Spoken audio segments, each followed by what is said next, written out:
अच्छे बच्चे हाँ जी। कैसे बैठेंगे? ऐसे। आज गणित की अभ्यास 1F शुरू करेंगे, लेकिन अभ्यास 1F शुरू करने से पहले हमें कुछ चीजें सीखनी होंगी। उन नई संकल्पनाएं हैं, नई धारणाएं हैं, उनको थोड़ा समझ लीजिए। हम लोग बात करते हैं, आप लिखा है साथ में आप पहले समझ लेते हैं, फिर उसके बाद में काम करेंगे। हम बात करते हैं योग का तत्समक। योग का तत्समक। तत्समक क्या होता है कि अगर योग का बात कर रहे हैं, योग मतलब जोड़, योग मतलब जोड़, वो संख्या जिसको जोड़ने से किसी संख्या का मान नहीं बदले उसे हम योग का तत्समक कहते हैं। जैसे कि अगर मान लीजिए ये है 5 में हम कितना जोड़ें कि उत्तर 5 ही आ जाए? बताइए। 5 में 1 जोड़ेंगे तो कितना आएगा? 0। 5 में 1 जोड़ेंगे तो कितना आएगा? 6। गलत हो गया जी। तो 5 में कितना जोड़ेंगे उत्तर 5 ही आ जाए? 0। 5 में 0 जोड़ा तो उत्तर 0 ही आएगा। चलिए कुछ और संख्या देखते हैं। हमने लिखा 37। 37 में क्या जोड़े कि उत्तर 37 ही आ जाए? 0। अगर हम लिखते हैं 15/19, इसमें क्या जोड़े कि उत्तर 15/19 ही आ जाए? 0। ओ, गलत लिख रहे हैं।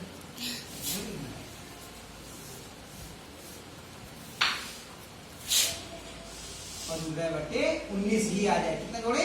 0। यानी कि 0 योग का तत्समक होता है। अगर आपसे पूछे योग का तत्समक कितना है तो कितना हुआ? 0। अब दूसरी अवधारणा पे बात करते हैं हम लोग।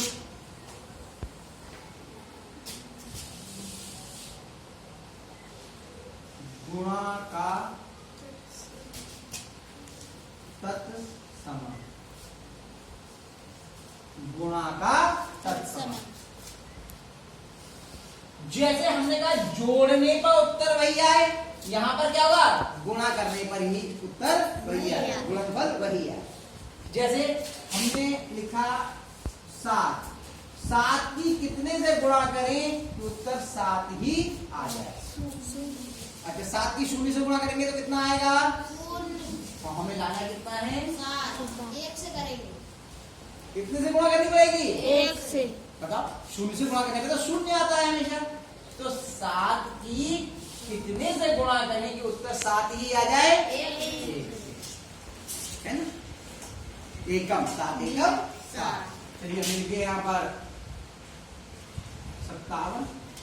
57 की कितने से गुणा करें कि उत्तर 57 ही आ जाए? 6। माइनस के 19/23 ये परिमेय संख्या है। इसकी कितने से गुणा करें कि उत्तर माइनस का 19/23 ही आ जाए? 1 से। तो गुणा का तत्समक कितना हुआ? 1। गुणा का तत्समक कितना हुआ? 1। तो ये आपको योग का तत्समक और गुणा का तत्समक समझ में आ गया? जी। तो आप लोगों ने ये उतार लिया, अब इसको मिला लेते हैं। अब कुछ और सीखते हैं।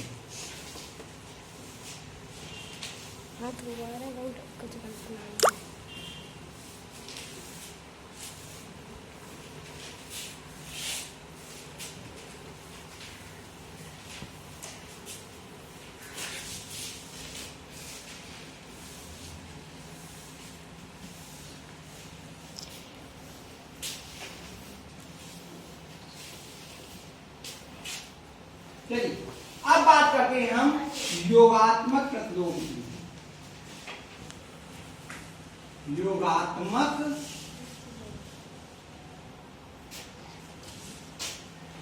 प्रतिलोम।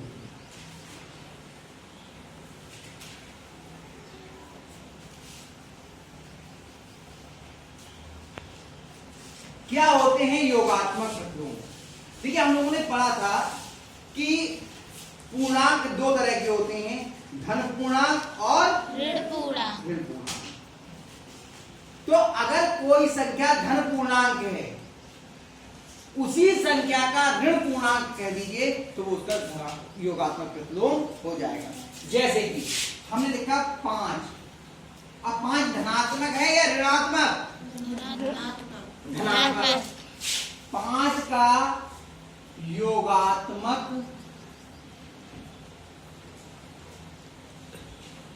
प्रतिलोम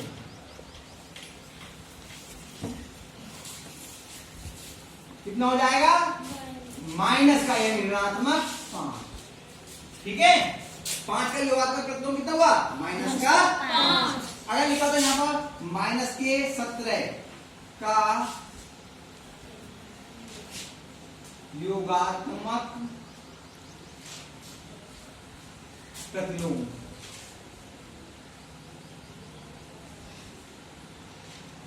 तो माइनस का 17 है, कितना हो जाएगा? प्लस के 17। प्लस का 17। ठीक समझ आ रहा है? जी। प्लस का 17। ठीक, अगर हम लिखें माइनस के 763 का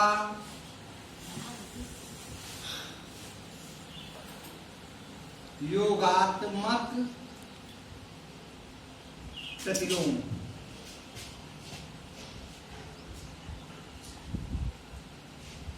कितना आएगा बताओ?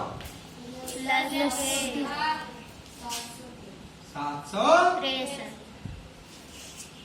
अब इसका एक प्रगुण होता है, उस प्रगुण को समझ लीजिए कि जब भी हम योगात्मक प्रतिलोमों को जोड़ते हैं, योगात्मक प्रतिलोमों को जोड़ते हैं, तो उनका उत्तर कितना आएगा?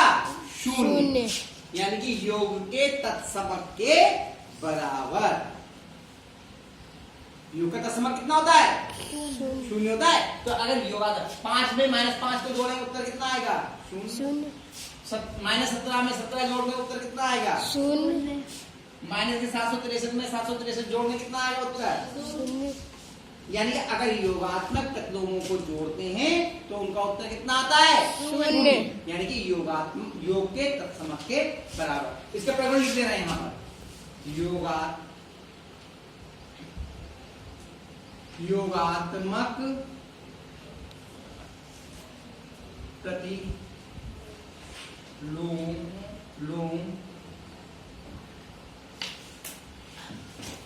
और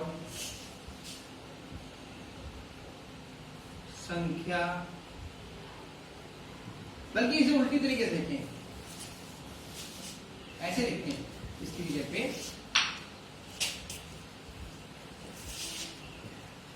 किसी संख्या और उसके योगात्मक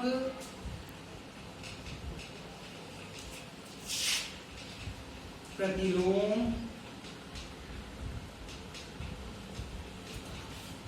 का योगफल शून्य, ब्रैकेट लिख दीजिए, योग का तत्समक,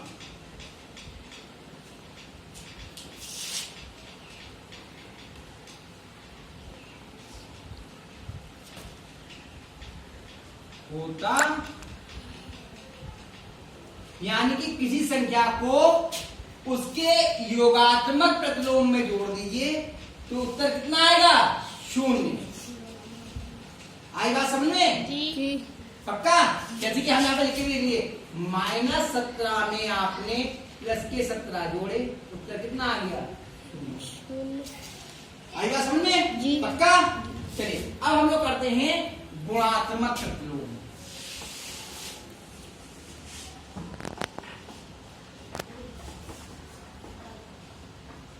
गुणात्मक प्रतिलोम।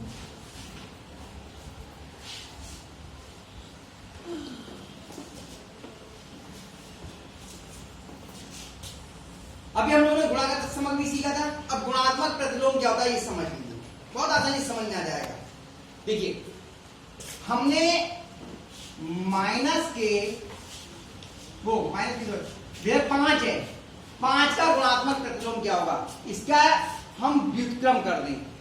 व्युत्क्रम मतलब रेसिप्रोकल, यानी कि उसको हम पलट दें, अंश को हर कर दें और हर को अंश कर दें, अंश को हर कर दें और हर को अंश।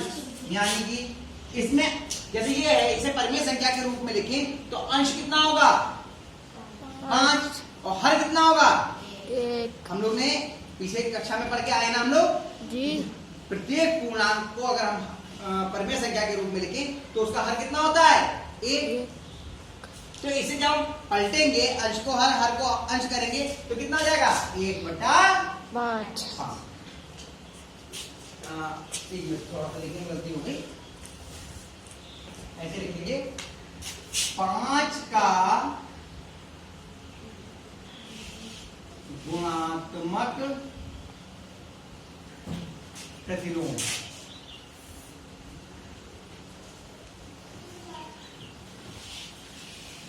बराबर कितना हो जाएगा 1/5। आई बात समझ में? जी। नहीं आई? अगर हम लिखें कि 1/12 का गुणात्मक क्यों सर, करेक्शन कहाँ करना है?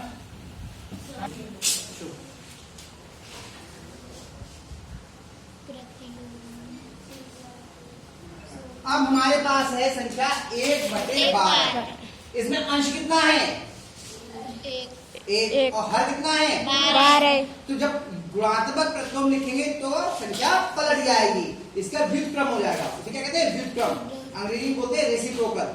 ठीक है, तो अब अंश कितना हो जाएगा 12 और हर कितना हो जाएगा 1। तो हर में 1 तो लिखा नहीं जाता, तो इसका उत्तर कितना आ जाएगा 12। आ रही बात समझ में? जी। अच्छा चलिए एक और चीज बताता हूं, माइनस के 7 लिखिए, माइनस के 7 का गुणात्मक प्रतिलोम।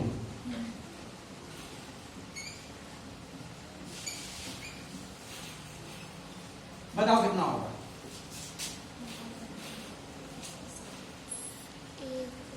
हाँ बताओ बताओ, बोलो कि कितना आएगा 1/-7। 1/-7। ध्यान रखिए इसमें चिन्ह नहीं बदलेगा, इसमें चिन्ह नहीं बदलेगा। चिन्ह केवल आपका योगात्मक प्रतिलोम में बदलता है। इसमें अंश का हर और हर का अंश करते हैं केवल। और 1/-7 ये ऋणात्मक है, इसलिए क्या लिखते हैं माइनस की 1/7। आ रही बात समझ में? जी।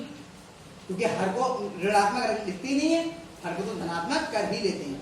चलिए दूसरा लिखते हैं, माइनस के 7/12 का गुणात्मक है प्रतिलोम। अब बताइए क्या होगा बहुत जल्दी से। 7। 12/7 होगा। 7। और माइनस चाहे आप पहले से ही बीच में बोल सकते हो, कोई फर्क नहीं पड़ेगा। 12/-7 यानी कि क्या हो जाएगा -12/7। आई सुनिए, इसका भी प्रगुण है, जैसे योग का प्रगुण था ये, ऐसे ही गुणा का भी प्रगुण है। गुणा में क्या होगा, किसी संख्या की उसके गुणात्मक प्रतिलोम से गुणा करने पर उत्तर कितना आएगा। गुणा का तत्सम कितना होता है 1। कितना होता है 1। तो जितना गुणा का तत्सम यानी एक ही उत्तर आएगा। किसी संख्या की उसके गुणात्मक प्रतिलोम से गुणा करने पर उत्तर कितना आएगा 1। तो यहाँ लिखते हैं किसी, इसका प्रगुण लिख देता हूं साथ में, किसी संख्या कि उसके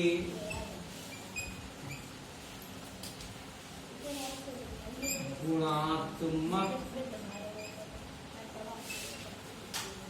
प्रतिलोम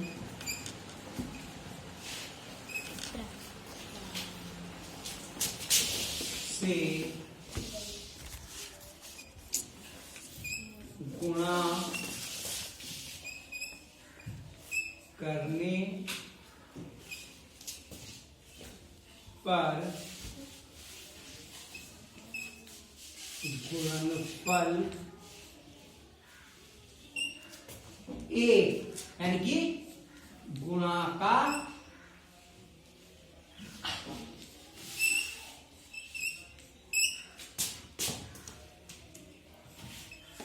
तत्समक